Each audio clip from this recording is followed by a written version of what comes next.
Hi friends, ये three phase contractor है। Three phase contractor, ये देखो दिख रहा है L1, L2, L3 and NC। वापस फिर T1, T2, T3, NC। उसके बाद ये देखो यहाँ पे आपको दिख रहा होगा A1, A2 होगा, A2। अब मैं इसके बारे में आपको डिटेल से बताने जा रहा हूँ। हमारा जो थ्री फेस सप्लाई RYB आती है, R को L1 में, Y को L2 में और B को L3 में दे देते हैं। उसके बाद इंडोर से जब हमारा ऑन होता है तो वहाँ से CP आता है, उसको A1 पे दे देते हैं और आउटडोर से न्यूट्रल A2 पे करंट दे देते हैं।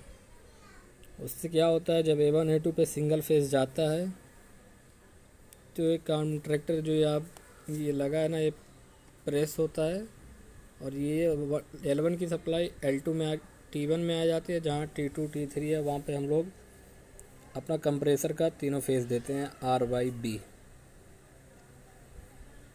उसके बाद इसका प्रोसेस अलग अलग है।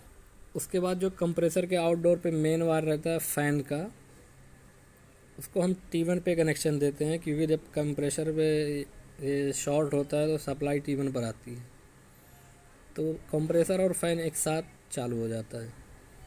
ये जो आपको NC दिख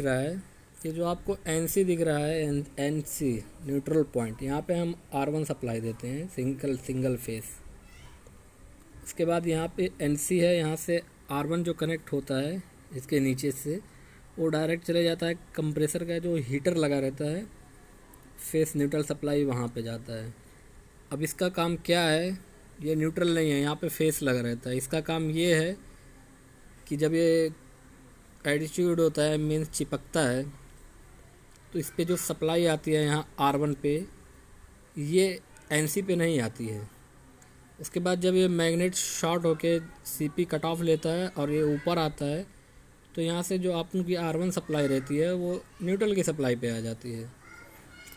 मतलब ये होता है कि जब कंप्रेसर का ये शॉर्ट होएगा तो यहाँ पर R1 में फेस नहीं आएगा, और कंप्रेसर जब मशीन कट ऑफ लेगा तो फिर यहाँ पे R1 पे फेस आएगा, तो हीटर ऑन हो जाएगा जो कंप्रेसर के नीचे लगा रहता है। मैं अपनी अगली वीडियो में पूरा आपको बताऊंगा।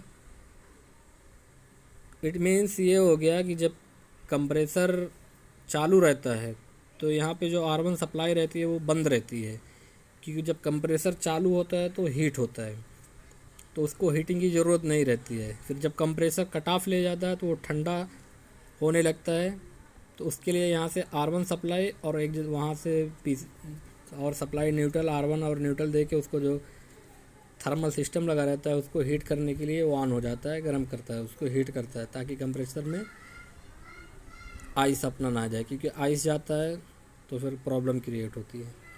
तो ये थ्री फेस कॉन्ट्रैक्टर का काम है। अब इसको हम लोग ओपन करते हैं, मैं ओपन करके रखा हूँ। ये देखो, इसको ओपन करते हैं तो अपना ये निकल जाता है, इसको बोलते हैं स्प्रिंग। इसका काम क्या है, कंप्रेसर को ये जो अपना शॉर्ट होता है जो नीचे आता है उसको दबा के रखना ऊपर, ये ऊपर उसको प्रेस करके रखता है। उसके बाद यहाँ पे आप देखो, एकदम ध्यान से देखो, जहाँ अपन A1 देते हैं, A1 कैमरे में क्लियरिटी नहीं है, हाँ भी आई, A1 है और ये A2 है। ये दोनों क्या है, इधर देखो, आप देखो ध्यान से, खूब कॉपर की वाइंडिंग लगी हुई है। एक कॉपर की वाइंडिंग क्या काम करती है, ये फिजिक्स का नियम है कि जब किसी भी कॉपर में वाइंडिंग में उसमें फेस न्यूट्रल दिया जाएगा तो उसमें मैग्नेट हो जाता है। आप कभी भी देखो, आर्टिफिशियल मैग्नेट इसको बोल सकते हो, उसमें नॉर्थ पोल साउथ पोल होता है, वो सब बात अलग है। नेचुरल जो रहता है, ये आर्टिफिशियल बनाने के लिए कॉपर की वाइंडिंग डाल के उसको फेस न्यूट्रल दिया जाता है। वो थोड़ा आपको डीपली जानना पड़ेगा, नेक्स्ट वीडियो में बताऊंगा उसको।